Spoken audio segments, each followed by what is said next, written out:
Hey guys, how's it going? We're going to be doing a live stream for our best ball strategy here. We're going to go over 2 drafts live on Draftkings for best ball. We're going to be going through some of my strategy at every position. So obviously we'll be talking about the picks that I make in the draft, as well as some of the guys I take if I were in other positions. So sit back, maybe crack open a cold one, and we'll enjoy this draft. So let me go ahead and enter the draft here so we can get this started.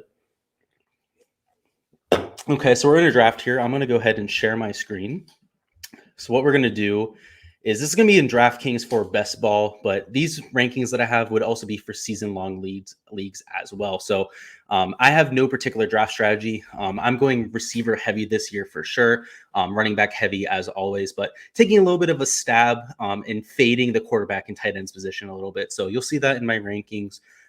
And again, in season-long leagues, obviously you're still drafting kickers, defenses, that kind of thing, but not until the last round. So these rankings are still going to hold true. This strategy should essentially hold true as well. So you guys can see on here, we're waiting for the tournament to fill here on DraftKings. And when it does, we're going to get started. So let's look at my rankings over here to start while we're waiting for this to fill.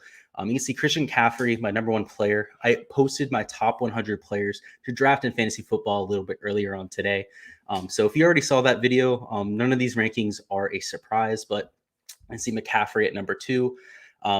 For DraftKings best ball, there is a half-point PPR. So definitely Kamara over Cook in those kind of formats. So let's see, what pick do we have? We have the 8th pick. So to be quite honest with you guys, I hate having the 8th pick. By far my least favorite position, especially those guys later in the round. We're probably looking at picking somebody like Tyreek Hill or Devontae Adams if he falls to us. Those are going to be the likely picks for us there, but obviously if we end up having somebody like Ezekiel Elliott fall to us, I wouldn't hate that at all. Travis Kelce is likely going to be gone by our pick, but again, if we don't have any other better options, let's say both these receivers are gone, we're likely going to end up going with Travis Kelce.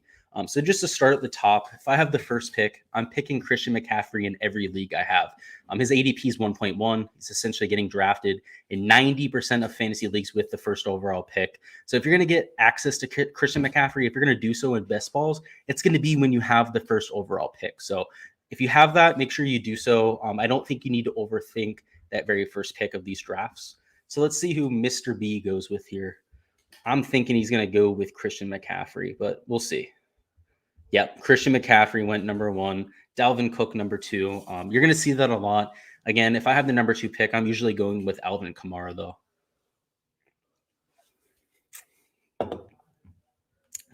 So at number 3, I mean, yeah, you're going to expect Kamara to go. It's going to be relatively consistent up top, guys. You're going to see pretty much the same order of players, with 1 or 2 differences between them. But now is when you're going to start to see some differences, guys. So if I have the 5th overall pick, I'm oftentimes going with Davante Adams. I really like taking him in the first round. Again, with half a point PPR, he's an absolute beast. You can see what with Travis Kelce now.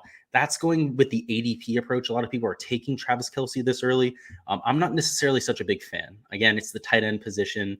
And I actually really like George Kittle this year. Also, even more so like Darren Waller. So I'm not really taking Kelce in the first round unless he falls to somewhere like I'm at number 8. Obviously didn't do so in this draft.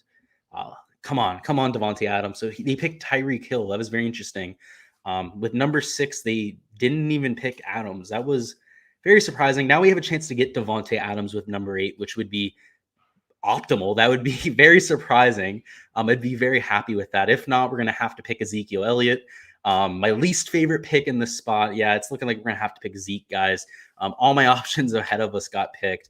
We're going to go with Zeke. We're not going to overthink it. We're going to go with our picks there, but a little bit disappointing that Davante couldn't fall one more position to us there.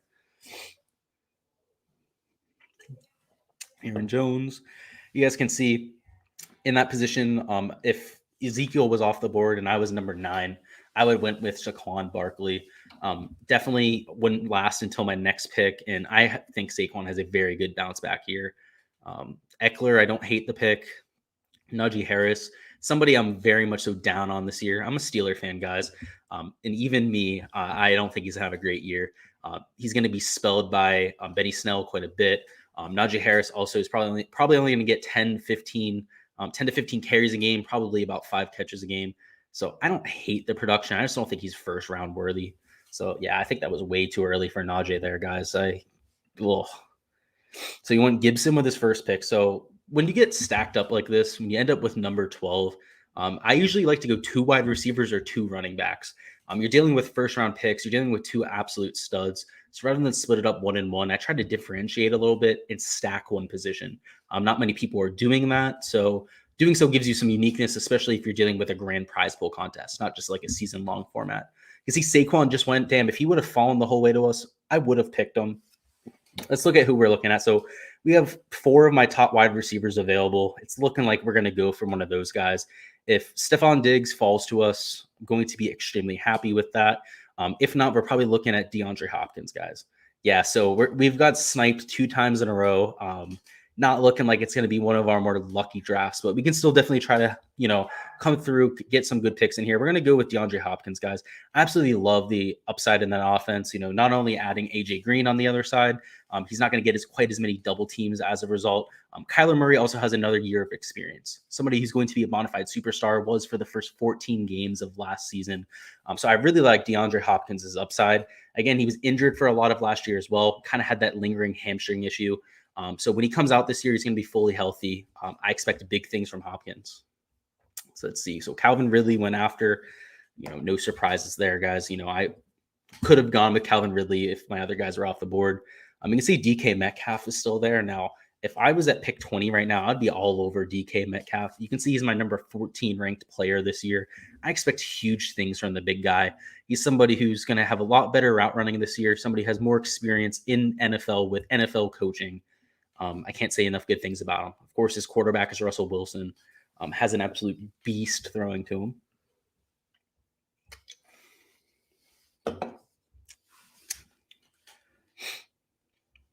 Let's see. Come on, man. You don't gotta waste the whole clock. Let's make a pick. Okay, went with DK Metcalf. Could have told you that 130 seconds ago, right? Let's see. Went with Patty Mahomes. Big mistake, guys. Taking Patrick Mahomes this early is just a little bit ridiculous. You're going to see it in almost every draft that you guys play. I'm much higher on somebody like Josh Allen. Now, Clyde Edwards-Helaire, that was a great pick in my opinion. Somebody who's being a little bit slept on.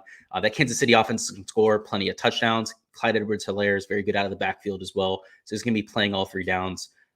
Likely has a very good bounce back year. Again, a lot of people have a negative sentiment on him because he was that first round pick, maybe early second round pick last year that a lot of people really thought was a sneaky play and he didn't come through. So a lot of people don't want to go back to him, but obviously the offense is still going to be just as potent and he should be even better in his second year. So now that we're on the 3rd round, guys, let's take a look at our squad. So we got DeAndre Hopkins and Ezekiel Elliott, 2 bona fide stars. We know that these guys are going to give us production week in and week out. Now, what I'm honestly looking for is another receiver. So you can see in the best ball format, especially here on Draftkings, we're playing 3 wide receivers every single week, as well as a flex. Now, most of the time that flex is going to be a wide receiver, just because there's not as many consistent starting running backs or anything like that. Obviously, there's a lot more production to receivers as well. We're going to look to stack that position quite a bit. I want to see who just got drafted. So let's see. So, sorry, I was not ready to do that. My bad. Pick history. I feel like a noob here. So we can see DK got picked, Patty Mahomes, Alaire, Terry McLaurin. I'm a little bit lower on than most. I haven't gotten him in any drafts this year as a result. CD Lamb, absolutely love. I do like Amari Cooper more though, so kind of glad to see CD go first.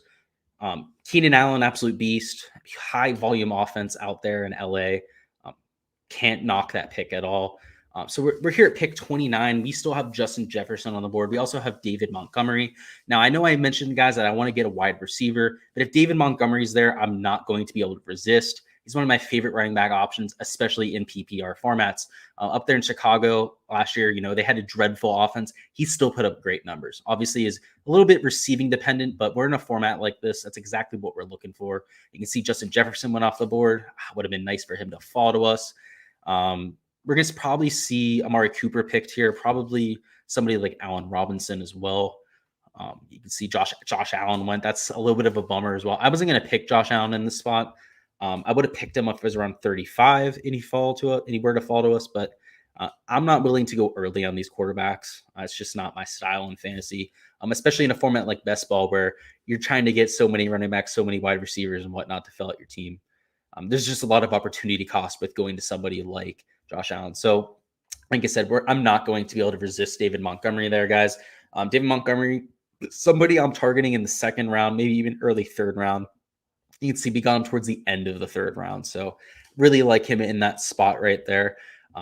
Especially if that Chicago offense plays well this year. I'm a little bit down on the offense. I'm not a big as believer in Justin Fields, but somebody who, if he ends up playing well, David Montgomery would actually get a boost. So we can see we're up here in 5 more picks. We have both of our running backs now, which I feel really good about. Obviously, Ezekiel Elliott, top first round pick right there. David Montgomery, somebody I think finishes as a top 20 fantasy running back this year, if not top 15. Now we really need to round out the wide receivers. There is no if and or buts about it. Darren Waller's off the board. Same thing with George Kittle. So we can't even go to tight end if we wanted to. And if we take a look at the quarterbacks right now, it's way too early to be taking Kyler Murray. It's also well too early to be taking somebody like Lamar Jackson. Even if on my rankings they're coming up, obviously in ADP they're a little bit farther down. So we might be looking at these two, Dak Prescott and Lamar Jackson, come next round. Let's go back to all. Let's take a look at our full list of players. Mike Evans, Kyle Pitts, lots of receivers going, guys. I really, really hope Amari Cooper falls to us. Again, we might get sniped for the 3rd time now, or it might even be the 4th time now. I don't even remember at this point. I really hope he doesn't go. Okay, he didn't go. We finally get Amari Cooper. We finally get one of our guys to drop to us there. A little bit disappointed that it happens here in the 4th round, right? Sometimes you're going to get drafts where all of your guys fall to you. Sometimes you're going to get drafts where you get sniped on almost every single pick. So just understand that there's a lot of what goes into best ball. There's a lot of luck involved. Last year, there was a lot of cheating involved in best ball. People colluding, entering the same contest, entering 2 lineups into the same contest and same draft, that kind of thing. You hate to see that, but this year they claim to be being a lot better about it. I've only seen collusion. I've seen one time where a guy was just blatantly tanking in a league, but hopefully they're better about it this year. But yeah, got sniped there in the first couple of rounds. Glad to be able to get Amari Cooper there. And taking a look at our construction, it's very balanced right now, which I typically don't like. I typically try to be a little bit unique with my best ball builds. And how I'm going to do that is we're really going to hammer in wide receiver here. We're going to have a core of skill position players that is pretty much unmatched for everyone else in this game. As a result, that means we're going to be fading a little bit of the quarterback position and tight end position. Like I mentioned before, it's a strategy that I use quite often. There's plenty of quarterbacks further down the board that are more than adequate. And what I like to do in these best ball formats is I'll draft 3 mid-tier quarterbacks. Someone like Ben Roethlisberger, maybe Matthew Stafford, somebody like Jalen Hurts, someone in that kind of tier where one of them is going to go off every week, right? So that's kind of what I'm banking on. You draft 3 of them as a result. But definitely in the mid-tier, you don't want to be dealing with 3 of the worst quarterbacks on the board. At tight end, the same kind of thing, right? We only have 1 tight end spot on the board. So we draft 3 tight ends. We play tight end by committee. I really like that strategy for best ball. Now, the problem with that is that when you get into the playoffs, when you get to weeks 14, 15, and 16, you don't have as much upside. So there's a little bit of give and take there. I'll be playing it this year, though, to see how it works out. It's my main strategy. I really like how my teams work and how they've panned out when I've used that strategy, especially in a lot of my mock drafts. So, again, you're more than welcome to use that strategy, more than welcome to use a more traditional strategy. It's just make sure that you implement that correctly. Make sure you use it to the best of your ability. So, guys, we can see a couple of our quarterbacks that we mentioned from last time are still there. I may take Dak Prescott, guys. He's one of my favorite quarterbacks this year. He was averaging over 500 yards per game last year before his injury. Again, he's coming off the horrific injury. They may be a little bit slow at first, may rely a little bit on the running game, but by the end of the year, he's going to be firing on all cylinders. So again, at the beginning of the year, maybe we're not using Dak Prescott. Maybe our 2nd or 3rd string quarterbacks are posting the most points in this best ball format. We have a lot of flexibility there. We can see Adam Thielen getting taken. Guys, a lot of receivers going at the board. I'm kind of worried about that. I won't lie. So we can see I have this pick, and then we're going to have to wait about 8 more picks. I think we're going to take Dak Prescott if he's still there, guys.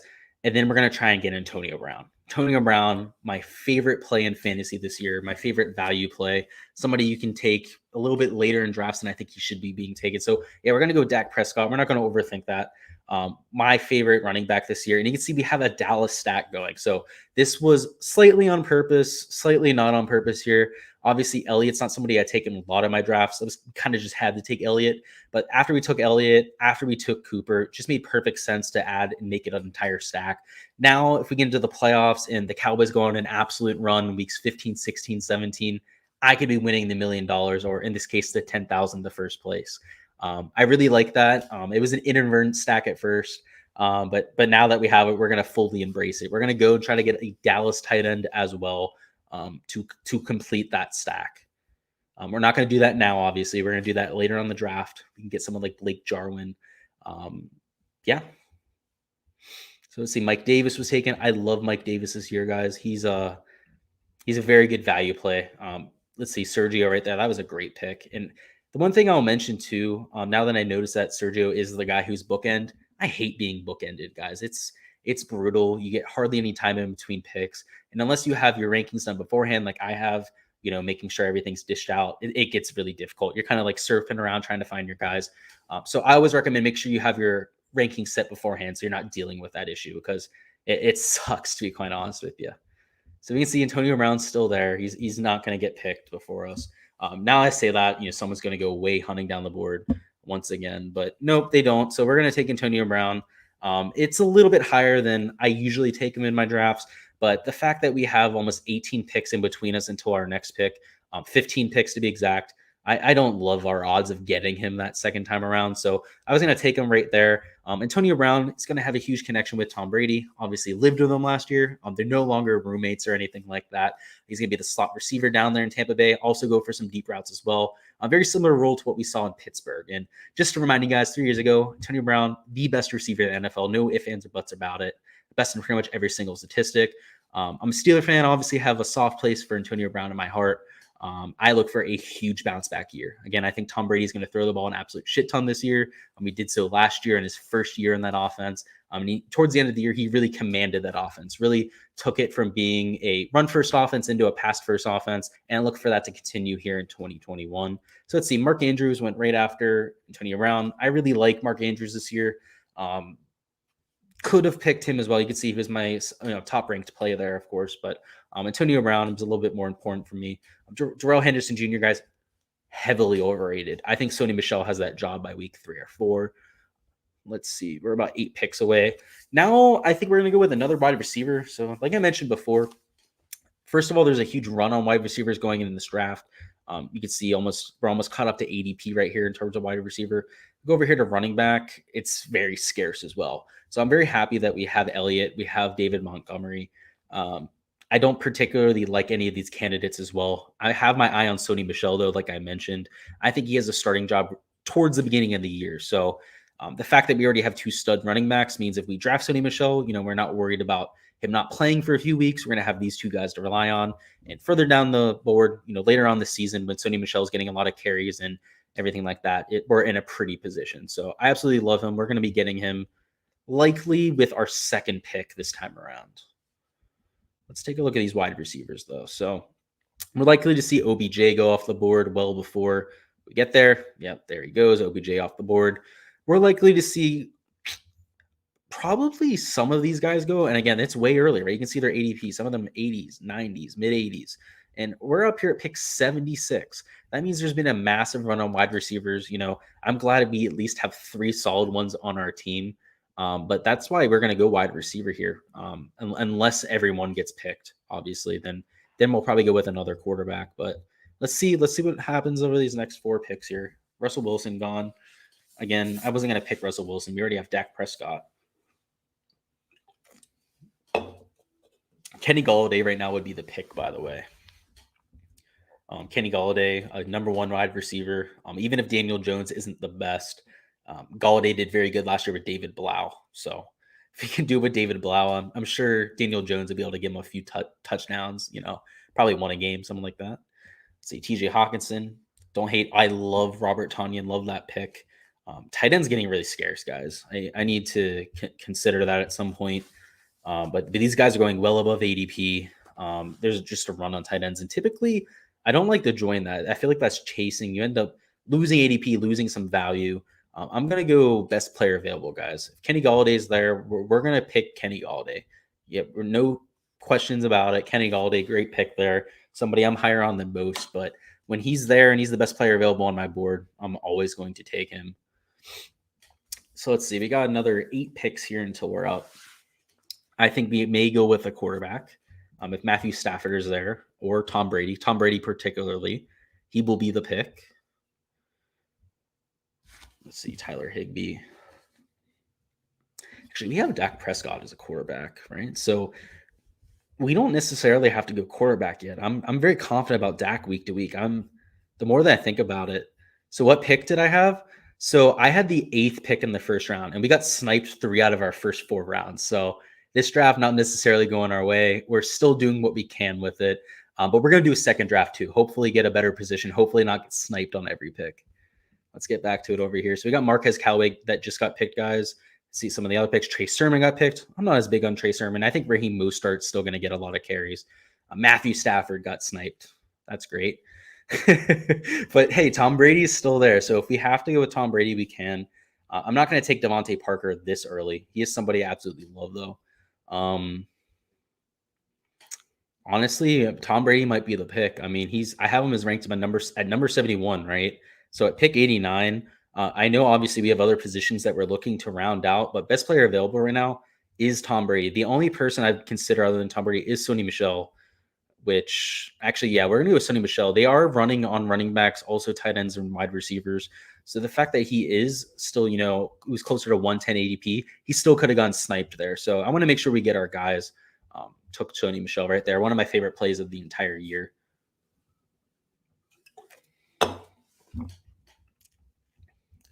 Let's see, Mecole Hardman. I think it's a little early to be taking Hardman, but if you need a wide receiver, I guess Jalen Hurts. So guys, Jalen Hurts over Tom Brady. Is that guy on something? I don't know. Probably. That doesn't make much sense to me. I mean, Jalen Hurts over Joe Burrow, even over Ryan Tannehill. Guys, Ryan Tannehill's got Julio now. Yeah. Some guys, there's an edge to be had here on DraftKings best ball. That's for damn sure.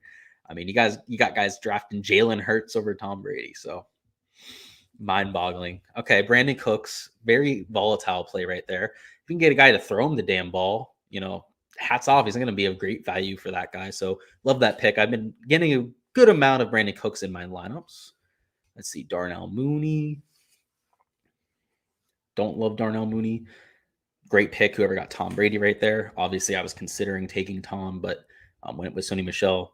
Yeah, the tight end is becoming a problem now, guys. We're not up for another 6 more picks. I'm considering going 2 tight ends in a row right here. Just because, I mean, guys, look at the drop-off. When we get past Evan Ingram right here, we're dealing with guys that are probably going to score less than 10 points a game. So we're probably going to go 2 tight ends in a row, unless they're probably going to be Noah Fant and Dallas Goedert. If we have to take Gronk, we can take Gronk. I don't hate him this year, but let's see how this plays out. You see, Devontae Parker's going to be there probably for 3 or 4 more rounds. He's definitely going to be a pick, someone I take in this draft. It's just a matter of when.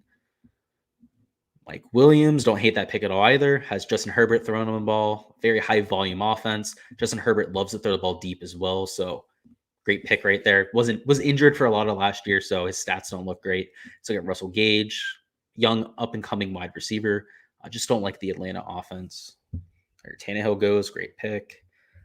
Let's see. So it's looking more and more like we're going to go with the tight ends.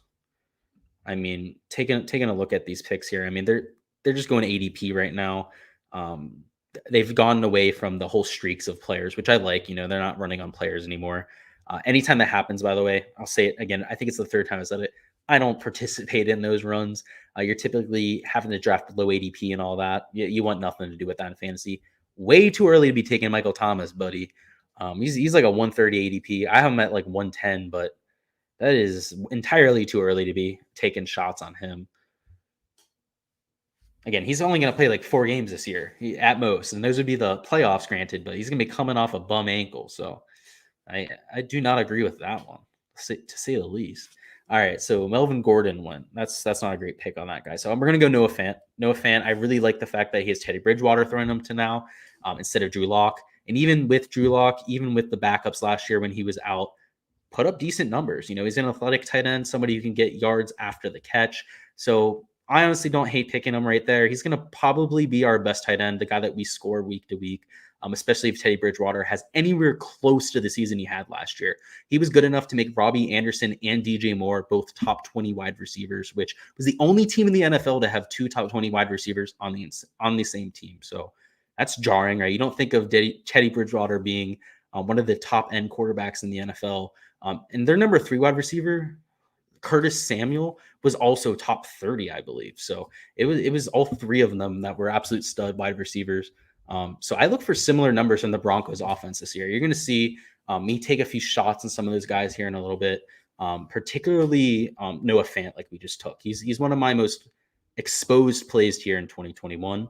So let's take a look. We saw DJ Chark pick, Jalen Waddle. Now these rookies, I think the rookies always get a little bit too much hype. They usually go a little bit before where they should in most drafts.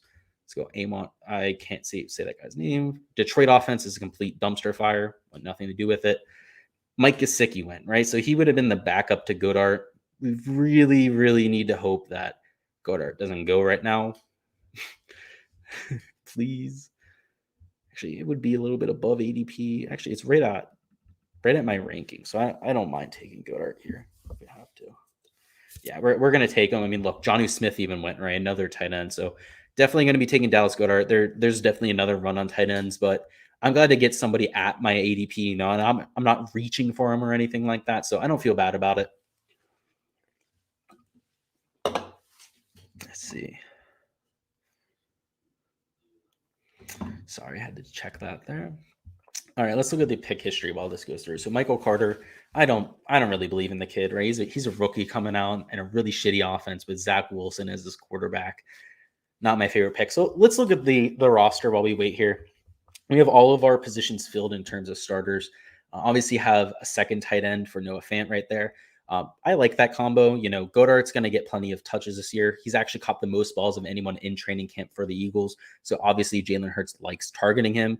Him and actually Zach Ertz as well. Zach Ertz has been the number 2 wide receiver for their team. So he could potentially even be another pick if you're looking for a Philadelphia Eagles stack. Obviously not. Jalen Hurts was already picked. So at this point, we have 4 wide receivers, 3 running backs, 1 quarterback, 2 tight ends. We're likely looking at another wide receiver here. So like I mentioned before, I'm usually going wide receiver heavy just because they fit a lot more positions in your lineup than anyone else. It's relatively straightforward. And you're seeing a lot of people go with that strategy this year. So that's why you're seeing guys like Marvin Jones right here being picked at the spots that they are, right? All right. James Conner. I think we're going to go with Devontae Parker, guys. Just in case, because I don't know if you guys see this here. His ADP right here is 130. So, you know, he's going right about this range of the draft. I have him ranked as the 75th best player. Now, it's a little bit aggressive, I will admit, but last year he had a lot of promising games. Obviously, wasn't the best with Tua. When Tua ended up coming in, his stats went way down. But Tua has an entire training camp now. Time to get on the same page with these wide receivers. And Devontae Parker is by far the best receiver on that team. Jalen Waddle is being drafted 60 spots before him, and he's a rookie, somebody who doesn't really have size for the outside, somebody who's going to catch a lot more balls, but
It said my mic went out. Hopefully the mic wasn't out for too long there, guys. Sorry about that.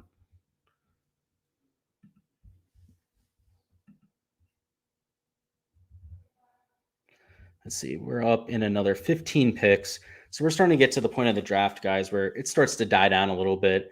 I mean, our picks aren't quite as quality. I mean, obviously, we're dealing with some backups in some cases, but this is where generally the value is in these best ball drafts. I mean, people start to log out, they start to just leave them on auto draft, that kind of thing. You're not picking your stars or anything like that, but this is where you can get some of those backups that end up having breakout years. You can draft some of the guys that fill in for injured players, that sort of thing. And where you can really take down a large scale contest. So we're still going to be fully engaged for these last 8 picks, especially when it comes down to those last 2 picks or so. Let's see. Matt Ryan, I don't hate Matt Ryan as a pick at all. He's somebody who had a little bit of a down year last year. Obviously lost Julio Jones, but I think at this point of the draft, that was a pretty decent value. Come on, man. We don't got to waste all the time here, OBX. Let's make some picks.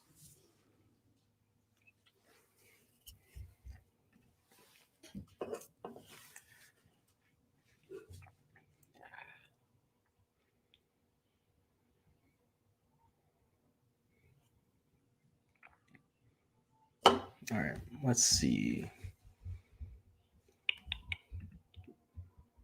J.K. Dobbins, obviously you don't want to draft J.K. Dobbins, guys, out for the year. Kirk Cousins wouldn't be a bad pick. We do need another quarterback at some point. The only issue, they share a bye week, so might not be going with Cousins in this draft. You can see he just went anyways. Won't have to worry about that. Let's see.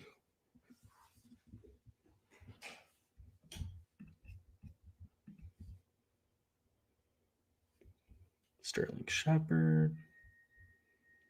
I think that was very much so early on somebody like Sterling Shepard.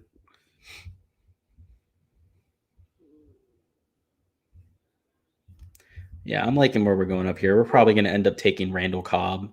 Randall Cobb, again, has a very good rapport with Aaron Rodgers. He's also had a very good start to the year. I'm sorry if you can hear my dog there, guys. She's outside and working, but she'll stop at some point. She's a dog.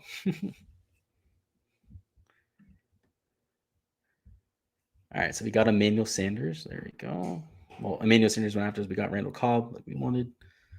Let's look at his game log from last year. So if we take a look at his log from last year, obviously not very consistent, but he had some really good games. Obviously against Pittsburgh, put up 19.5 points, a 17.5 point performance. And again, that was in an offense where he was kind of the odd man out. He didn't have a very good rapport with somebody like Deshaun Watson. So I expect those numbers to improve drastically this time around. Let's see. 2 more picks and we're up. You have 7 wide receivers. We're probably good on wide receiver now, guys. The more and more I think about, we'll probably take 1 more before the draft is over, but we're good at least for right now. Probably going to be going with Ben Roethlisberger if we can take him here, if he doesn't get sniped from us. Big Ben, not the most consistent performer, but is going to put up a couple 30-plus point performances this year. Quite a few plus 20-plus point performances as well, so I don't hate that. Just have to hope he doesn't get sniped from us. Did not, so we were able to get Big Ben. I really like the combo here of Big Ben and then having Dak Prescott. They do share bye weeks, so we are going to have to take a third quarterback. I knew that going into it anyways, but having them dole it out week in and week out, I really like that combination there. For our next quarterback, we're probably going to go with Mac Jones. Again, if you haven't heard yet, is going to be starting for the New England Patriots, so we really do love to see that. And let's see. I'm going to make sure that the stream looks good on this other end while we're waiting for our next pick. But with our next pick, we're likely looking at taking a running back for some depth here. We're going to be taking a look at some injury situations as well. I really like the Baltimore situation down here as well. Tyson Williams, somebody who's looking really good in camp, might win the number 2 job in Baltimore. So I really like his odds there. He's a rookie. So again, they have some draft capital invested into him. So they have a lot more incentive to play him. Let's see. Another 8 picks. So yeah, we're going to have 5 more picks left. So just to go over who we're going to be drafting, we're going to need 1 more quarterback, 2 to 3 more running backs, but probably closer to 3. and another tight end and another wide receiver. So that's how we're going to do that. We're going to round it out with those 5 picks and hopefully be able to get one of these quarterbacks I really like down here. So I really like Mac Jones. I really like Teddy Bridgewater. And it's really just those two. So we're going to hope to be able to get one of those two here with our next 2 picks.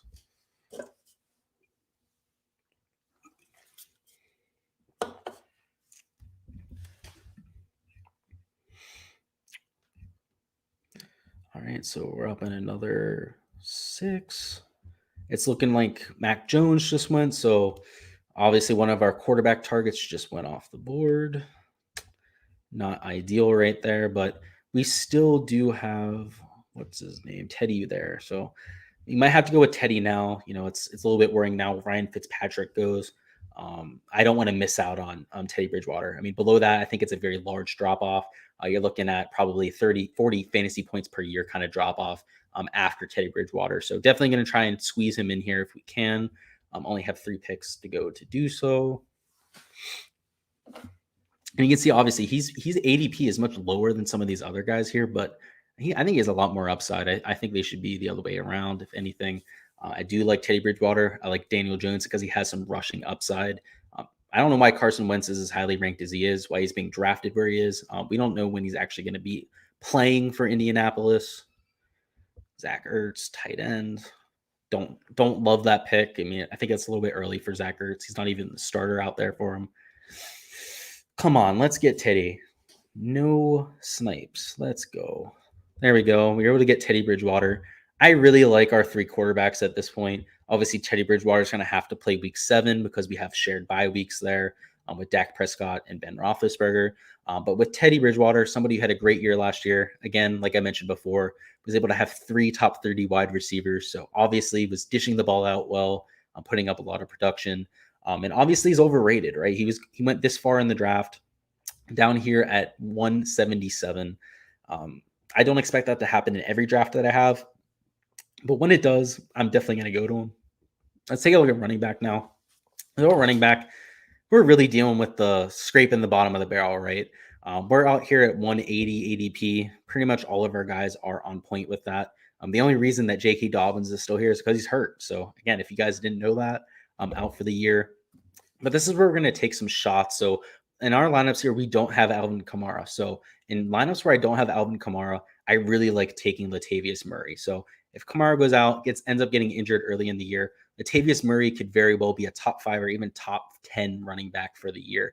Has that kind of production. We saw him score over 25 fantasy points in his 2 starts last year. Got over 25 carries in both of those games as well. So they're not afraid to use him as a workhorse back, especially when Kamara is not there. We saw James White go. We really got to hope that Murray doesn't get sniped here. He's by far my favorite play in this range. If he does, we are looking at Williams, but he does not. We get Latavius Murray. Really, really like that. Again, not somebody who has a carved out role, but when we're playing best ball drafts like this, especially GPP versions of these best ball drafts, we really want to make sure to take some guys with some upside, some guys that other people aren't necessarily considering. And that's exactly what we get with somebody like Latavius Murray. You can see we have 4 more draft picks. We're going to end up picking at least 2 more running backs. So we're going to start to get that one dished up here. Travis Etienne also out for the year. Make sure you guys don't pick him. If we end up somehow getting Tyson Williams, I'm going to be absolutely thrilled. Again, I think he gets picked over here in the next 6 picks. And if he does, we're going to have to look a little bit further down the board. Justice Hill might be a pick. As of right now, is the number 2 running back on that team. So again, you could very easily have flip-flopped those 2 positions, but Tyson Williams also showing a ton of potential in camp. So let's see. KJ Hamler. Wow, that is very, very early for somebody like KJ Hamler. Even for somebody like Robinson there, that's very early. I'm so glad we got 7 wide receivers when we did. Again, let's take a look at our wide receivers here.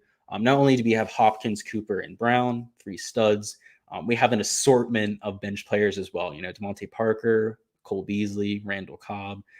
I really like where we're at wide receiver. Kenny Gallaudet. That's really what you're looking for in a best ball draft too. But when you have all these positions and you get the best players every week, wide receiver is how you differentiate yourself and win one of those things. Let's see. J.K. Dobbins getting picked. Love to see it.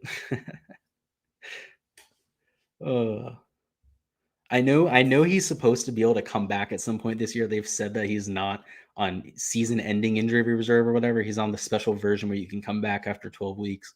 But I believe he tore his ACL. He's not playing this year. That's a waste of a draft pick right there. Tyson Williams just went.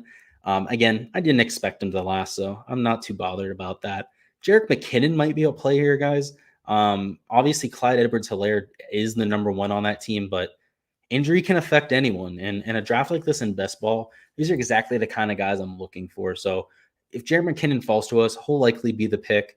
Another pick could be Rashad Penny. They've set up in Seattle that they want to run the ball crap ton this year. Chris Carson has shown the injury bug in the past. So Rashad Penny would be the next man up in that instance. So don't hate him either. If we're looking at some other injury situations, we're going to have to look a little bit further down the board. But some of these guys down here, like Jermichael Hasty, again, we have no idea whether Trey Sermon's going to be the starter or not. Same thing with Raheem Mostert. Hasty could potentially work himself into a role. A little bit unlikely. We'll have at it.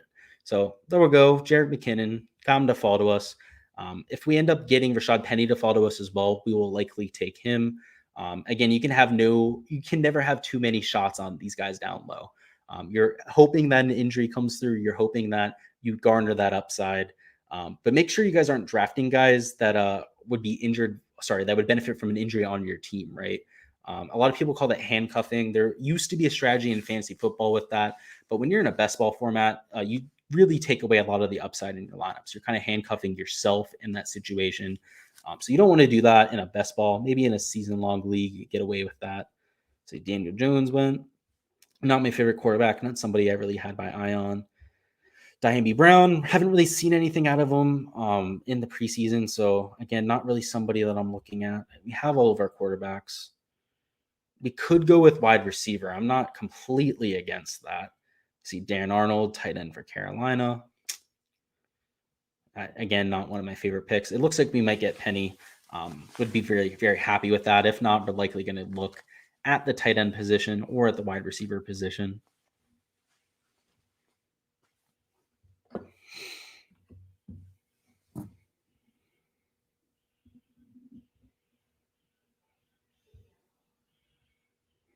All right. Well, we got Rashad Penny. I'm very happy about that. At this point, now we have 6 running backs, 7 wide receivers.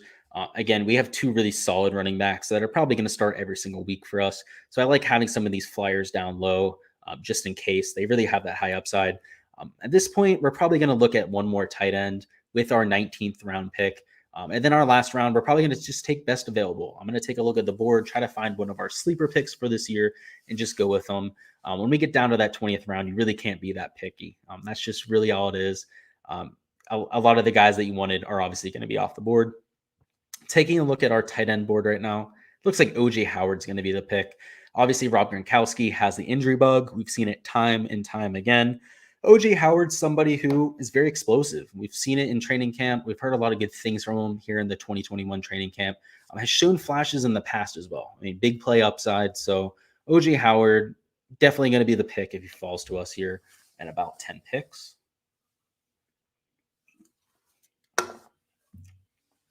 Let's see. Hopefully we get the pace going here.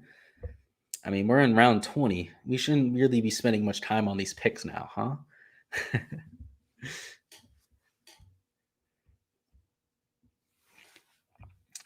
Come on. Ooh, tight end might not drop to us, guys.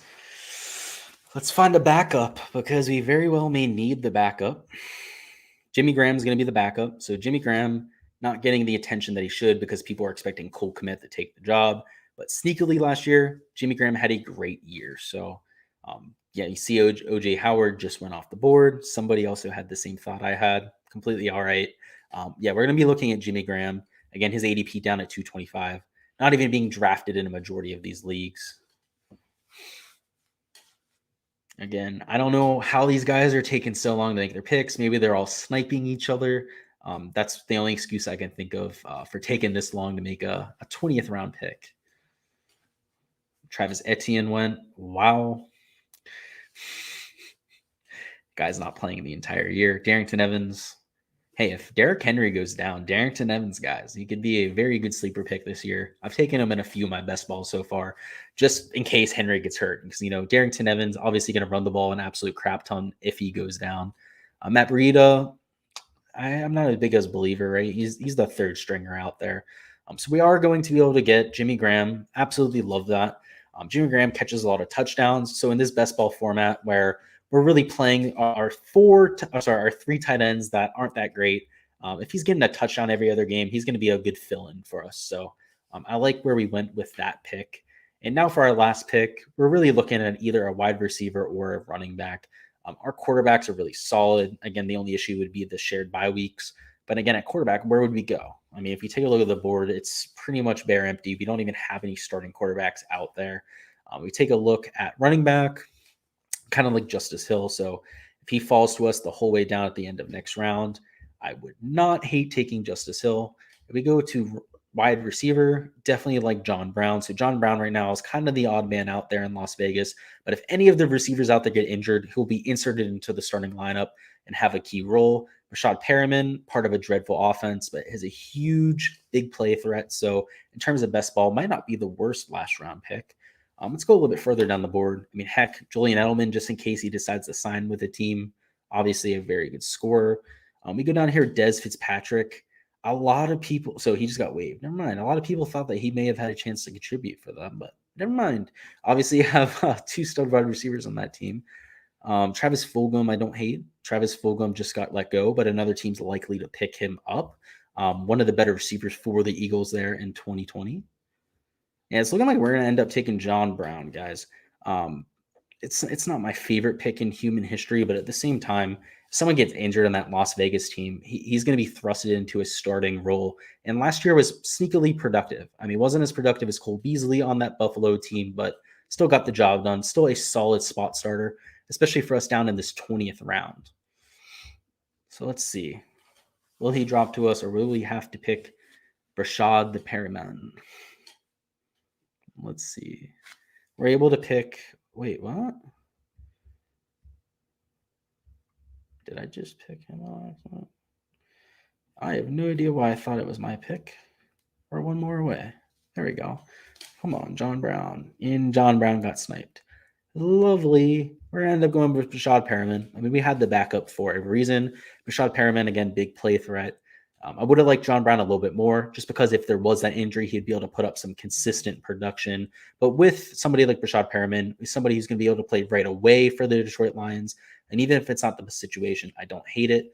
So what we're going to do now, guys, is we're going to let this draft play out, and then we're going to join another one. So actually, we'll get that slated up there. Best ball. So we're going to enter another draft. We're going to do another one of these guys. I will be right back. I'm going to use the restroom, and then we will get back for this draft.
All right, guys, now we are back for the second draft. Hopefully we do not have the 8th pick again.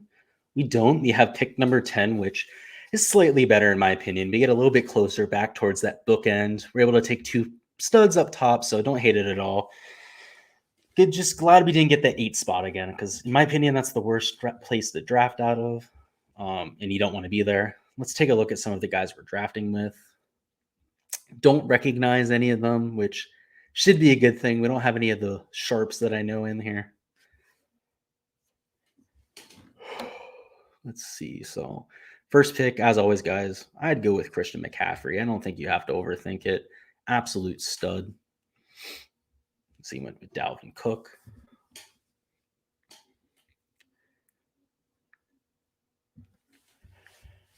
Again, I don't know why people aren't going with Kamara more. Kamara was the best fantasy player of all last year. Got Tyreek Hill going 3. Some people, I swear, it's like they're on crack or something like that, guys. I don't understand that.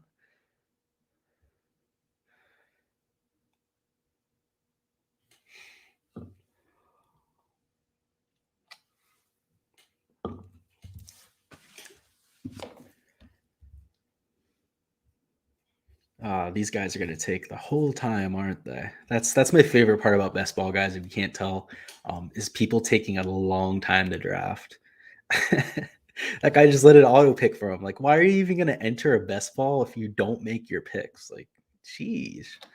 All right. Well, we're in a interesting draft. We have a couple people on auto draft. Somebody taking Tyreek Hill with the 3rd overall pick. I actually feel really good about this draft. When you get in drafts like this, where people are making some wacky decisions, I mean, you end up like this guy right here, Andrew, who ends up getting Alvin Kamara with the 4th pick. I mean, that's great. I mean, Eckler at number 6. Come on, guys. What the hell is going on here? This is we'll say interesting. If we end up getting Devontae Adams at 10, I'm done. I mean, we were at 8 last time, and I would have loved to have Devontae Adams. So maybe I wish we were at number 8 this time. But if he drops to us, it'll be one of the best starts to a draft I've had probably this entire year. So let's hold out some hope here. Let's hope that he falls to us. But it's likely not going to, because this guy's on auto draft. Yeah. Oh, you took Elliott with the auto draft. Okay. You took Kelsey. Let's go, guys. We got a very good start to this draft. Devontae Adams falling all the way to number 10. Given that Tyreek Hill went at number 3, that is a crazy good value. And at this point, I'm probably looking to stack up at the wide receiver position. We're able to get 2 of the top guys here at number 15. I expect Saquon to go before us at 15. So we're probably looking at one of these 4 here. Let's see how it works out, though. Maybe we'll have Saquon fall the whole way and we can get 2 of my top 10 picks there in our 2nd round, right? That'd be some incredible luck, to be quite honest with you. All right, this guy's on auto draft as well.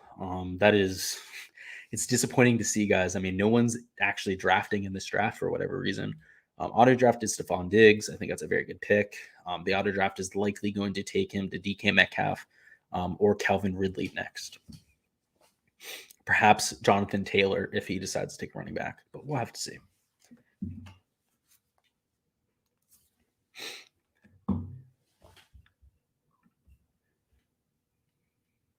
All right. Well, took Barkley, took our pick from us. That's all right.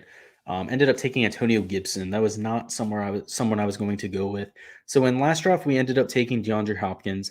I have a lot of exposure to him. So in this instance, we are going to end up going with DK Metcalf. DK Metcalf, a little bit higher upside play. Devontae Adams, a little bit more of a PPR stud. Last year, just to let it be known, I ended up taking down a good GPP with these 2 in it. So I had Devontae Adams as my number 1 pick last year. Metcalf I took in like the 4th round. Ended up being very successful last year. So why not run it back here in 2021? So now that we have 2 of the best receivers, period, on the entire slate, we're going to be looking at trying to stack up running back now. I mean, obviously, like I mentioned before, we're always looking to stack up those skill positions, but especially so now that we have some really solid wide receivers. We see Darren Waller going a little bit early. I'm somebody who tends to do that as well. So if I had one of the earlier picks in the 1st round, I don't hate going with Waller. See, DeAndre Hopkins went. Let's see how many picks we've got. So we've got 11 picks until we draft. We're likely looking at somebody down in this range from 26 potentially down to 33 being our best available. We could go with Josh Allen. Again, like I mentioned before, he's by far my favorite quarterback to play this year. I have him higher ranked than Patrick Mahomes, who I believe actually just got drafted. Yeah, drafted there at number 20. So as a result, I love taking Josh Allen. I just think he's a massive value. People aren't giving him the credit that he deserves. But more than likely, we are going to try and take a running back. And the best options on the board right now, David Montgomery, somebody we took in that last draft. Really like his potential this year, especially in PPR formats. Really like Miles Sanders as well. Obviously, Jalen Hurts is going to breathe some fire into that offense. Miles Sanders would be a direct beneficiary of that fire. Or we even have James Robinson, not Jerome Robinson. That's a basketball player. James Robinson looked great last year. Obviously, Travis Etienne was going to bring an end to that, was going to be taking most of the carries, but now that he's out for the year, Robinson should have a very similar year to last year. So we'll see who falls to us. As of right now, Clyde is still on the board. If I were picking in this range right here, I'd be all over Clyde right now. I do think he's a little bit too far out for us to get him down there at 32. If he ends up slipping the whole way to 32, we are going to be in insanely good position because not only will we have two of my favorite wide receivers, if not my two favorite wide receivers, we would have had Clyde Edwards-Helaire, who's also one of my favorite running backs. But of course, when we talk about it, the other people always pick him, but that's all right. James Robinson run. Again, maybe they're listening to the live stream. Might have to go with Montgomery again, guys. I don't hate the pick, though, at all. He'd be a solid ADP value, obviously at 31 ADP, getting him at 34. Also a huge value on my board. But again, we got sniped for the third time in a row here, which makes us go to the board. And again, I see Josh Allen right here. He's an auto click for me. Anytime I'm dealing with taking the best player available, again, Josh Allen's going to fly off that board for me. One of my favorite picks of the entire year. So absolutely love getting Josh Allen here at pick number 28. But now that we have Josh Allen, we got to start thinking about a stack. So obviously Stephon Diggs, we weren't able to get him. He went a little bit before us there, before we could take DK Metcalf. So we're likely looking at Cole Beasley, somebody like Emmanuel Sanders, potentially getting one of their running backs. So we'll have to remember that there for the later rounds. We've got Robert Woods going. Julio Jones. It's very early for Julio Jones, in my opinion. I'm looking at Julio a little bit further towards like the 7th round. Taking him here in the 3rd, 4th round was a little bit foolish, in my opinion. Let's see. You have Cooper on the board. Now, I already have two really good wide receivers, but there has not been a run on these wide receivers this time around, which, again, some of these guys are on auto draft. Some of them were taking Tyreek Hill with the 3rd pick. So it looked like they were going to make a run on wide receivers, but they look very uneducated. This looks like a draft I can take advantage of. So we're really going to try to do so, guys. And I'm going to try and teach you how to take advantage of a draft like this. So you can see Terry McLaurin went, somebody I don't really like. Cooper, unfortunately, did get picked. But if we take a look here, guys, we have Allen Robinson available at pick 39, who's my ADP 32. And he's my 29th ranked player. I mean, that's huge value. That's 10 spots later. That's almost an auto draft for me. Even with Miles Sanders here, obviously, he's a little bit higher in my rankings than most. That's the only reason I didn't take him. But we have 3 stud wide receivers. We are in a very good position for this year at wide receiver. We're not going to have to take as many backups now. That's exactly what that means. We can really rely on these guys week in and week out. We can really try to get depth at running back, quarterback, and tight end. I really like the spot that we're at here. So we're going to have to wait it looks right around 14 picks. It means a lot of these top tier wide receivers are going to go. We could even take a 2 elite tier quarterback strategy. So there's a strategy last year that ended up taking down the really big GPP for Draftkings best ball. And ended up playing Aaron Rodgers and Patrick Mahomes in the same lineup, which seems very counterintuitive. He took, I believe, Patrick in the 3rd round, Rodgers in like the 6th, 7th round, something like that. Obviously, both had very good years. I mean, that's a very atypical strategy, but think about it, right? Both of those guys put up 30, 40 points seemingly every other week. And last year, they seemed to line up very well. When one of them went out and had a very big week, the other one was kind of underperforming, so on and so forth. So I don't necessarily hate going and trying to take 2 of these quarterbacks. Misspoke there. Let's take a look at the run that's happened since our last pick. So our last pick there being Allen Robinson. We've seen quite a few running backs taken, some receivers, just a lot of skill position guys. Pretty much what we'd expect for every draft.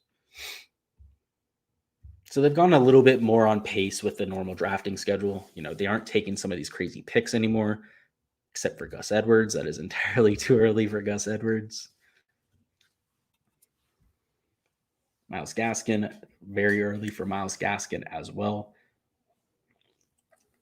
The running back position seems to be the one that people have really gravitated towards the most. Again, like I mentioned before, if you take a look at this, our ADP is hovering around 60, 70 range, and we're picking in the 50s right now. So clearly there's been a massive run on running back. I'm not going to chase that. So like I mentioned before, if I were to go and force running back right now, I'm drafting well above ADP. So this is going to be a zero running back draft. You've probably seen the strategy online before. It's not new by any means. It was really made famous last year for best ball. But that's really what we're going to be working with for this draft. We're likely going to have the Josh Allen stack as well for the later rounds, and if we make it to the playoffs in our best ball. Tom Brady in the 5th round. Dude, that's what I mean, guys. We're dealing with some scrubs. At this point, I'm probably just going to go Mark Andrews. Yeah, Mark Andrews it is, guys. We still need a tight end. He fits a position that we haven't filled yet, and we're drafting him well below ADP. Sorry, well above ADP. I mean, we're getting a very good value on him is what I mean. If Dak Prescott falls to us here, we're going to go with him. Again, that second quarterback strategy worked last year, so we're going to try it this year. Actually, they have the same bye week. Ooh, can't do it with those two. But he won anyways. We don't have to worry about it. Antonio Brown could be the pick here. Chase Claypool wouldn't be a bad pick, but we are stacked at wide receiver, so that would be ADP. We may want to do that. I think we are. We're going to stomach that, guys. We're going to draft best player available, and even if it means stacking up a position pretty crazily. Let's see, he's got a 7 bye week, and Brown has a 9. We're probably going to go Chase Claypool this time around if he falls to us. He very well may be picked right here, though. He was not. We got Chase Claypool. Our wide receivers are the best that I've ever seen in one of my drafts. Kind of scary, kind of a exciting prospect, though. Let's see. We're up in we got another 17 picks, guys. So we're going to see almost all of these players on my board drafted. Some of the guys that may still be there the next time they come around. Obviously Devontae Parker is going to be there. Hopefully Matthew Stafford. He could very well be our second quarterback, or Justin Herbert. So those are going to be our main targets. It's one of those two quarterbacks. Or potentially one of these wide receivers if they fall. So let's take a look at how the board shakes out. We see Tyler Boyd went, Jamar Chase. I'm much lower on Jamar Chase than most. Again, he's a rookie. Even if he has a rapport with Joe Burrow, the reports at the camp haven't been very, let's say, kind to Jamar Chase.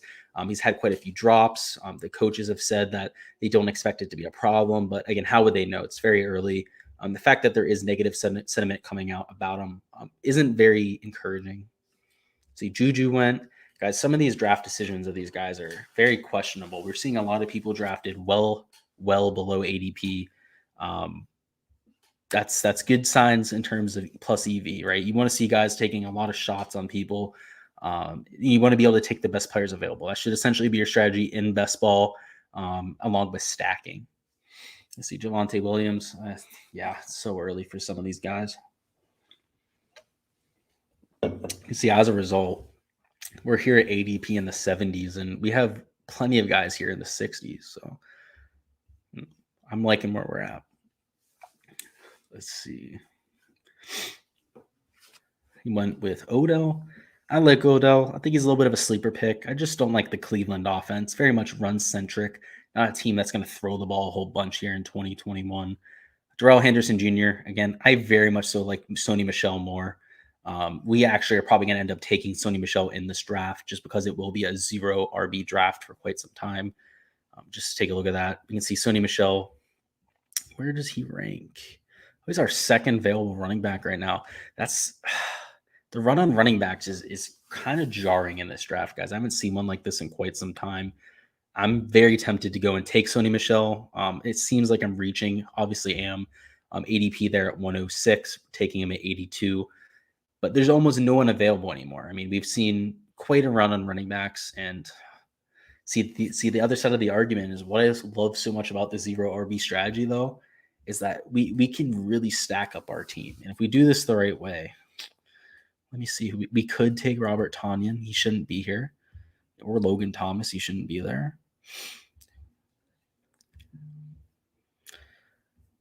We're taking Antonio Brown, guys. I have him ranked at 56. We're getting him at 82. I mean, that's 26 spots above ADP where I think he should be. So even though now we have 5 wide receivers, I think that was the way to go there.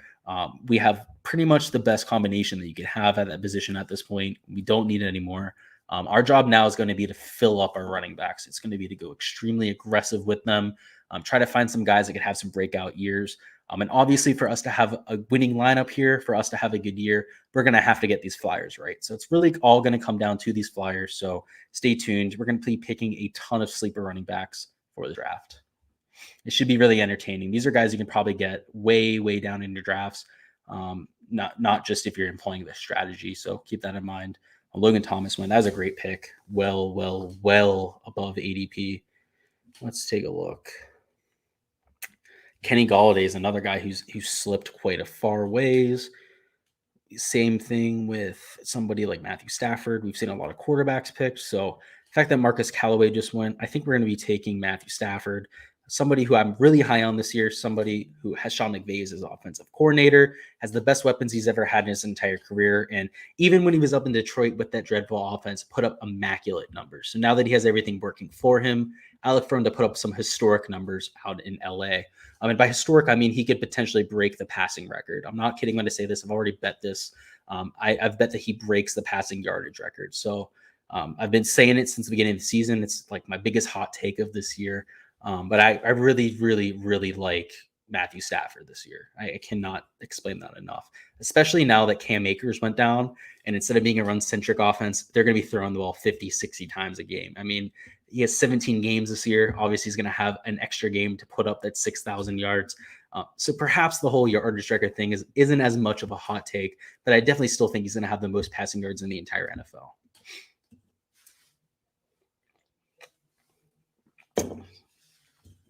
Yes, this is the weirdest draft we've ever been in, guys. We have Michael Pittman Jr. being picked before Kenny Gallaudet. Oh, boy. Yeah, it's one of those drafts, guys. Some questionable moves all over. Mecole Hardman, so that makes sense. But we're not going to be going with a wide receiver, even if it looks so tempting to us at this point. I mean, we're overexposed at wide receiver. We really need to be targeting somebody like Sony Michel, which is going to be the pick if we can get him here. Let's take a look. By the way, I keep looking down at my phone because I'm just expecting to see a Patrick Reed withdrawal tweet at some point. The guy is just coming off pneumonia. If you guys don't follow the PGA Tour, they're playing the Tour Championship. There's no chance he plays. So I'm just waiting to get that notification saying that he's withdrawn so I can let everyone know. But if you see me looking to the side, it's essentially because I'm looking for that. Okay, so let's take a look at who's been drafted as I've been messing around over here. We have a little bit of run on tight end. Tonyan, Higbee. Like both of those options, definitely think they're good picks for this year. I'm really glad that we have Mark Andrews, though. Don't need to be targeting these mid-tier tight ends. See, that's the beauty, by the way, guys. If you end up getting somebody like Mark Andrews down here, you don't have to be investing draft picks into somebody like Tyler Higbee or Robert Tonyan. You know, they're not worth the draft pick. You're going to get a lot of consistent production out of Mark Andrews. You obviously still need a backup, but you don't need to be investing mid-round draft picks into them. So now that we came here, let's see, we still got Sony Michel, a great pick for us, very much so below ADP, somebody I really believe in this year. And I like matching him up here with Matthew Stafford. I mean, obviously you'd rather have the wide receiver stack, but running back stacks still work pretty efficiently as well. All right, let's try to get another running back. We're going to be a little bit aggressive about this. I'm probably going to try and take James Conner here if he falls to us. Again, if Chase Edmonds ends up getting hurt, which anyone in the NFL can get hurt on any snap, even the most solid players. James Conner would be in for a huge role. I mean, we saw it with the Steelers. He was getting 20, 25 carries per game. So, again, he's more of a speculative pick. Same thing with Sony Michel. But I think both of them could be in line for massive, massive workloads here in 2021. So let's crossing our fingers that he'll drop to us here. By the way, Zach Moss, I'm not very nope. I really need to stop talking about these guys before they get to our picks because it happens every single time, it seems. Let's look at running back. Let's see if there's anyone else we want to go with. Jamal Williams, we can see him there at 120. He's in a very similar situation. If DeAndre Swift ends up going out, gets injured or anything like that, you're looking at him having a very, very solid year. When Aaron Jones was out, he had very solid production. And even when Aaron Jones was the starting running back, he went out and had some massive games, where he'd go out, score 1 or 2 touchdowns. He caught plenty of balls out of the backfield as well. So here in a PPR format, I really do taking somebody like him that has that PPR upside. So now we have 2 running backs, right? The issue is that they are far from starters, far from consistent performers. So we're really going to be looking for even more running backs over the next 2 rounds. So a couple options that I think stand out and that we're probably going to be looking towards, probably James White down here. Now, James White isn't a very consistent performer, isn't going to be the first and second down back for New England, but gets plenty of touches on third down, gets plenty of touches within the red zone as well. And that PPR production is almost enough to get him by. I mean, we've seen him score 11 points per game on average over 2019 and 2020 combined. So for him to go out and put those kind of numbers up week to week, he's going to be exactly what we need in a lineup like this. That's a 0 RB strategy. Again, these guys very much so hit or miss. If Sonny Michel ends up being the feature back in LA, he's going to have a great year. If DeAndre Swift goes down, Jamal Williams will have a great year. But there's contingencies, right? We don't have one with James White. He's going to have that carved out role. He's going to be the third down back. He's going to catch a bunch of balls out of that backfield. So he's exactly what we need when employing the strategy. And given that he's down here at 149, he could probably wait a round or 2. So if that's the case, we're going to be looking at getting another tight end. Again, a lot of the mid-tier options just came off the board, but a couple options here I like. First and foremost, I love Jared Cook of the Los Angeles Chargers. Justin Herbert is a very high volume passer. Also somebody who's going to get in the red zone a whole lot. And when he gets in the red zone, he's going to look for Jared Cook. So definitely like him this year. Could put up very similar numbers to Hunter Henry when he was in the offense last year. So let's hope he falls to us. If he doesn't, Rob Gronkowski is more than enough as well. Had a sneaky good season, averaged over 11 fantasy points per game. Again, he was injured for a few, didn't always start or anything like that. But when he played, Rob Gronkowski, particularly in the second half of 2020, was putting up some good numbers. We see him getting drafted there. Again, I still prefer Jared Cook. So only 2 picks to go. We're going to really hope he falls to us. We got Zach Moss being picked. No one I was going to be targeting in drafts or anything like that. Let's double check best available. Ooh, DeVante Parker, guys. Let's see. We are going to be able to have a chance there at 135. Okay. So we're going to take Jared Cook like we imagined, but if DeVante Parker is still there, guys, we're going to have to take him. I know we said that was enough wide receivers, but we do need at least 6 on the roster, and for him to be available as my 75th ranked player at 135, that's just too good of a value to pass up. So if he's still there, he's going to be the pick. If not, we're likely going to be looking at a running back, like I mentioned. Kenyon Drake, I really like. If Josh Jacobs goes out and gets hurt, Kenyon Drake is going to have a massive effect in that offense. But even if he doesn't get hurt, we're going to see a lot of touches for Drake as well. We've already heard John Gruden said he's going to be using them in a timeshare. You're going to see Drake a lot on third downs, trying to be more of the receiving back. Jacobs has really bad hands. So you're going to see Drake a lot of times on third down, especially if they're behind in games. Rather than showing their hand, putting Jacobs out there to run the ball, they're going to use Jake as a more versatile back and somebody that can kind of throw defenses off. So I definitely like him as a pick. If he's still there, he's going to be who we go with. Unless DeVante Parker, though, guys. I'm telling you, DeVante Parker he's so underrated. You see, he's 130 ADP, so we might be able to wait one more round. Yeah, I mean, we're going to have to go with Drake, guys, just out of need. And I hate when we have to make picks like this because in terms of a plus EV situation, that's how you kind of limit yourself. But Kenyon Drake still has high upside, especially if Josh Jacobs goes down. Maybe we can still get DeVante Parker the next time around. We'll have to hold out hope. If not, I mean, we still have one of the best wide receiver sets that I've ever seen. I mean, just take a look at this, guys. Devontae Adams, DK Metcalf, Allen Robinson III, Chase Claypool, Antonio Brown. I mean, we can't beat that. So I'm not going to be too hard pressed if we can't get them.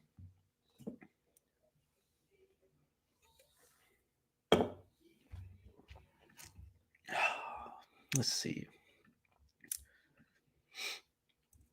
Emmanuel Sanders, that was very early for Emmanuel. All right, James White got picked, guys. That was not ideal. That would have been my second option at running back. Somebody I would have taken here probably with my next 2 picks.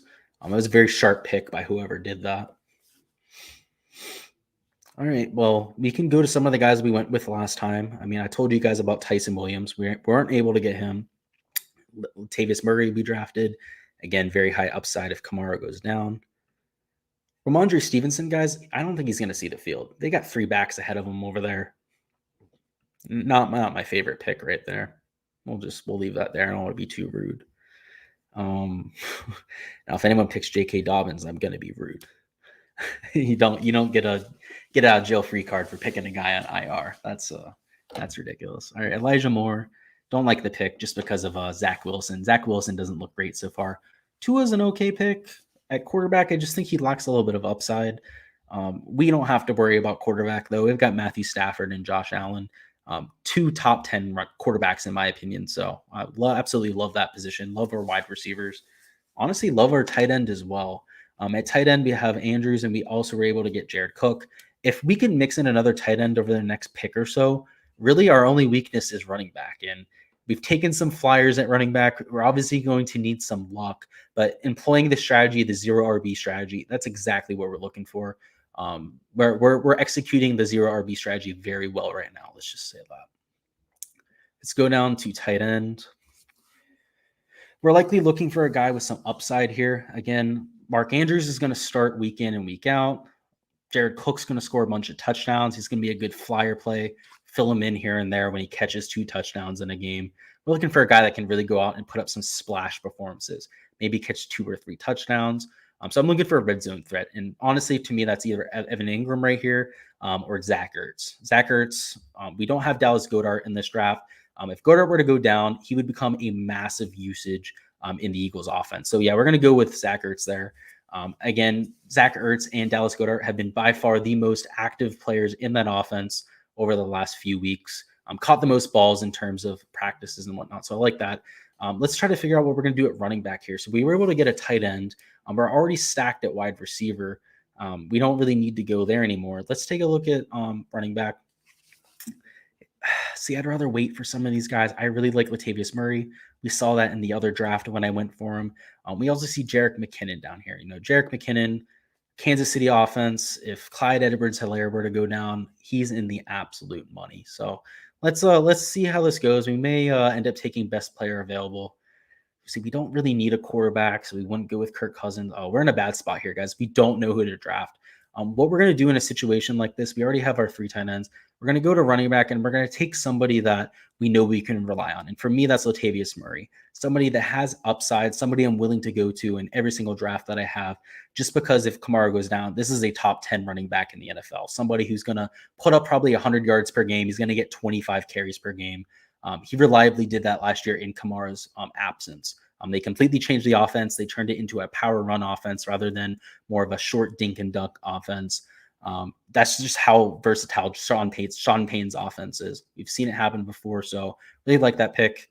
Now let's try to do some more preparation. Obviously, we got blindsided a little bit there. We have another 14 picks to figure out our strategy. So if we take a look at the roster, let's start from the top. Josh Allen, going to start for us pretty much every single week. We did end up getting Matthew Stafford as a backup, so really like that. We could take a third quarterback, but I don't think it's necessary. Unless we have no one else available, no one else we want to pick. We're good at quarterback. But take a look at our wide receivers. Let's wait on the running backs for a second. Absolute studs, right? We have these 3 starters. There's 2 guys on the bench, Antonio Brown, Claypool. I'm not worried about that position whatsoever. Neither with the tight ends. We have a very good starter in Mark Andrews. Jared Cook's going to score a bunch of touchdowns, be a good spot starter. And Zach Ertz, if Dallas Goedert goes down, absolute stud. So what we're looking at is we have 6 spots left, and we need to find a shit ton of running backs. We're going to have to find a bunch of flyers. Obviously, not all of them are going to hit, but we need 2 or 3 of them to really have a good year for us to have this kind of strategy work out. So going to likely be looking at Tyson Williams. We missed out on him on the other draft. One of my favorite options, just because he's probably going to outperform Justice Hill. Justice Hill has been around for 7-8 years now. into his 30s, doesn't really have that potential. He's just kind of there as a veteran body, not somebody that they're looking forward to in the future. And that's exactly what Tyson Williams is. Somebody that they invested draft capital into, somebody that is going to get a plunge of playing time if the opportunity is there. If we take a look at our best available, you can see it's a lot of quarterbacks. It's a lot of these wide receivers. You're going to see a huge run at wide receiver probably over the next 3-4 rounds. We could probably see it if we take a look at the recent draft picks. You see a bunch of wide receivers taken there, also in this round as well. That's just because people have delayed that to this point. So the fact that we already have all of our wide receivers puts us in a very good position to kind of just pick the best player available for our last 6 picks. This time around, it's like it could be Madison, right? So for the same, I got drafted. Right? As soon as I mention people, guys, I have the magic touch. We are probably going to go with Jerick McKinnon here. Actually, no, we're taking Tyson Williams. We took McKinnon in our last draft. Same thing with Tavius Murray. Let's change it up a little bit, right? We don't want to have the same players in every single draft. That's how we're going to make sure we do that. All right. Carlos Hyde's not a bad pick. If Robinson goes down, I really like his production. He scores a lot of touchdowns. He's likely to play even if he doesn't go down. Okay, we're going to be going with Carlos Hyde with our next pick if we can. Carlos Hyde, somebody who's not very flashy. He's not going to put up 100-yard rushing games or anything like that, but he's going to be able to score touchdowns. And with Jacksonville, a team that's going to have a much better offense here in 2021, I don't necessarily hate that. I also understand that Robinson can get hurt at any point. So just like with the Latavius Murray pick, sometimes you have to kind of bet on injuries. I know it kind of sucks. It's one of the negative parts of sports, but in DFS, you can definitely take advantage of that. We're definitely going to be going with Carlos Hyde there. Very high upside. Again, I think that offense is going to be relatively high scoring this year. So having a guy that could be a starter at some point this year is not a bad idea. So we have 5 more draft picks, likely going to pick another couple running backs here in a row. Let's figure out exactly who they are going to be.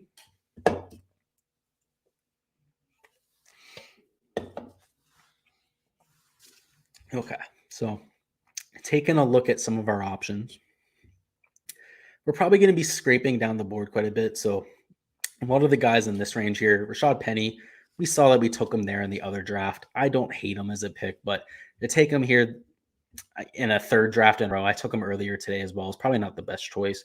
So we're going to go a little bit farther down the board. Let's take a look. Darrington Evans right here. Don't hate him at all. Derrick Henry goes down. He's going to be the workhorse back for Tennessee. Gerald Hawkins, a very similar situation. It's pretty much whoever would win the battle between the two. So I personally have it on Darrington Evans. Darrington Evans was a 2nd-round draft pick last year. Hawkins was not drafted as highly, does not have as much invested into him. But I guess you never know. Let's take a look. Montgomery, I don't hate. Just because he has the receiving upside, they would use him as a 3rd down back if Kamara went down, likely in a little bit of a timeshare with somebody like Latavius Murray. So I don't necessarily hate that pick. He may be going best player available, guys, just because some of these running backs, I think we could wait. You can see this right now, almost everyone's picking wide receivers. I mean, we can go back here. Somebody took a couple running backs here, but a majority of the picks are going to be wide receivers, quarterbacks, and tight ends. So at this point of the draft, we may want to hold off. We may want to just pick some of our depth. So what depth do we need? We need one more quarterback. We know that. We also likely need one more tight end. So I don't hate having another tight end. We can slot them into the flex position here if they end up making the lineup. So let's take a look at a tight end. Let's take a look at the quarterbacks. At tight end is a little bit dry. I don't hate O.J. Howard, though. So if I was going to take one, it would be O.J. Howard. If we slide over here to quarterback, though, I love Teddy Bridgewater. Likely going to go Teddy Bridgewater. And then if he's still there the 2nd time around, go with O.J. Howard. So that's going to be the plan. If not, we can deviate. There's a couple other guys here I like as well. I don't hate Jared Goffer. He's a starting quarterback at the very least. Even if the offense is going to be a little bit dreadful, his numbers last year weren't that bad. Marlon Mack. Don't love Marlon Mack. Again, coming off injury. Didn't look that great before he was injured either. Rashad Penny, kind of glad that he got picked. All right, we can go with Teddy Bridgewater. Love Teddy Bridgewater. My absolute favored pick right there. Let's look at tight end. Let's try to get O.J. Howard if we can. If we can't get O.J. Howard, we're likely going to go with Jimmy Graham there in the 20th round. Just like last time. Again, guys, Jimmy Graham, one of my favorite picks to take this week, just because last year he was very sneaky. And a lot of people are playing Cole Kmet this year, think he's just going to take the huge step forward. But from everything that we've seen in camp so far, Jimmy Graham's been the starter. He's been the one getting a lot of the looks, especially in practice from Justin Fields. So don't necessarily follow the public there, right? Very much so could be like last year. Just because they drafted him in the second round doesn't mean he's automatically going to be the starter. All right, one more pick. We might be able to get our guy. Again, we've been sniped 10 times, though, so wouldn't count on it. We were able to get him this time, though. Got O.J. Howard. I feel very good about every single position we have other than running back. Again, 0 running back strategies aren't very easy to implement in terms of the running back position. But let's try to get some flyers down here to round out the lineup. Obviously, at wide receiver, probably the best set of wide receivers we've ever had here on the channel. Davante Adams, DK Metcalf, Allen Robinson, also Chase Claypool, Antonio Brown, like just an absolute stud set of wide receivers. Let's see, we got another 12 picks to go. Another 15 picks to go, sorry.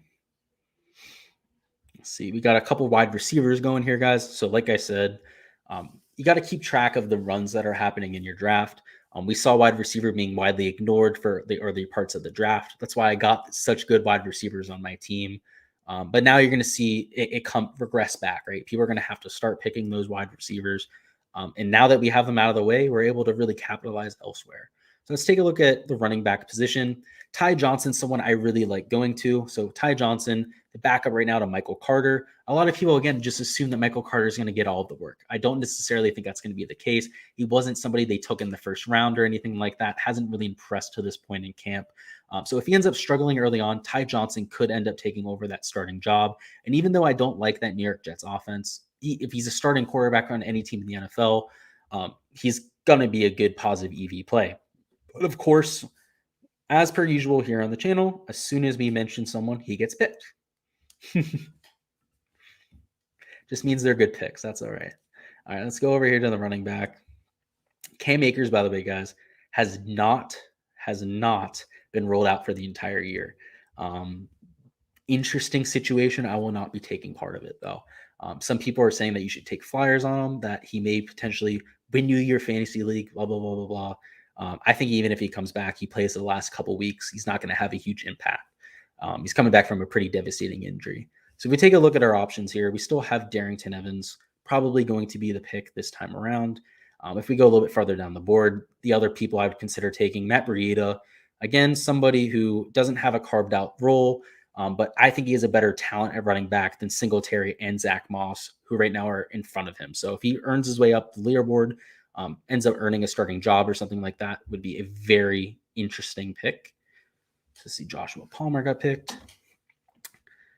So yeah, it looks like we're going to go Darrington Evans, and then we're going to go with our boy Breida. And those are going to be our running backs. I believe that's 7, right? No, it'll be 8 running backs. That's good. For a 0 RB, that's good. We want to have as many options, scatter shots as possible, because obviously none of them are starters. All these guys need to earn their roles. Let's see. You can see the wide receivers are just absolutely popping off the board. I'm very glad to be done with that. Okay, so we can take our dudes. Where the fuck did he go? I need to go running back. That's why. All right. We're going to go with Breida. Darrington Evans next. Oh, he took Darrington Evans. Let's go. I really thought that somebody would have taken our guy first, would have gone the whole way down the board to take Breida. I've seen it a few times today. Breida is becoming a lot more talked about in the industry, so that's why I went there first. To see Darrington Evans go with the next pick was a little bit hurtful. I won't lie. That hurt a little bit. Let's take a look at running backs. We could take Hawkins, right? So on the flip side, we don't know who wins that job, except Hawkins was waived Tuesday.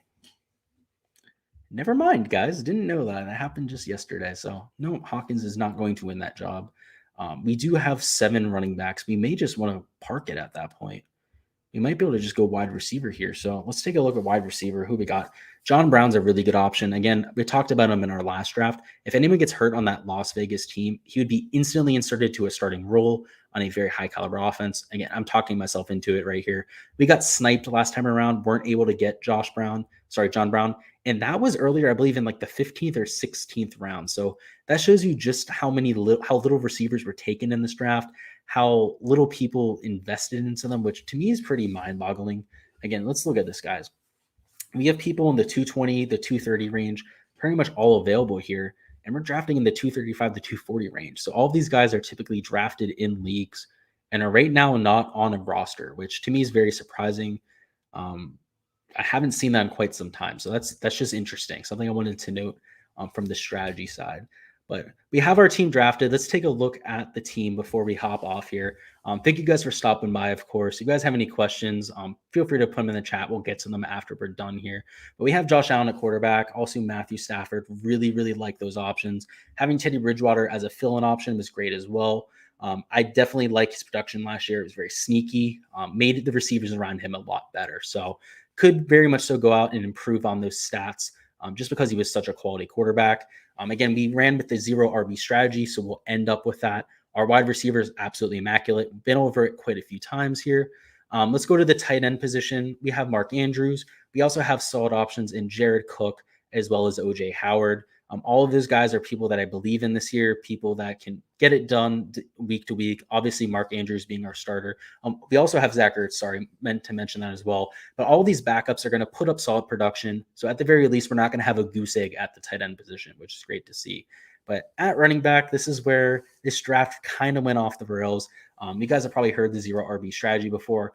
Our goal here was to just take high upside running backs. By the end of the year, of our 7 that we took, we're looking for 1 or 2 of them to have starting consistent roles. Sony Michel, I think, has the starting job by week 2 or 3. So by far our best flyer pick there. Jamal Williams would be great if DeAndre Swift goes down. Obviously, Kenyon Drake if Jacobs goes down. Latavius Murray if Kamara goes down. I'm down here, Tyson Williams. If Gus Edwards doesn't impress, he could very much so be given the starting role. Down there in Jacksonville, we already have Etienne out for the year. That means only Robinson is in front of Hyde on the depth chart. But Matt Breida, I think he's a much higher talent than the other guys on his team, that being Devin Singletary and Zach Moss. So he could very well earn that job as well. So that's all we've got for this draft here, guys. This is the first time I ever did anything like this here on the channel. So if you guys enjoyed, make sure to let me know in the comments. Make sure to like the video as well to let me know, because if you guys do, we'll do it here a lot on the channel. It's a little bit more relaxed, able to kind of just sit back, pop a beer or something like that, and go through some draft strategy. So throughout the week, if you guys enjoyed, we're probably going to do this once or twice more. We're going to do it over on Underdog Fantasy. They have a little bit more different drafting rules, different scoring types, those kind of things. Also over on FanDuel for their version of Best Ball. So without further ado, guys, I really hope you enjoyed the broadcast, and I will see you guys for our next live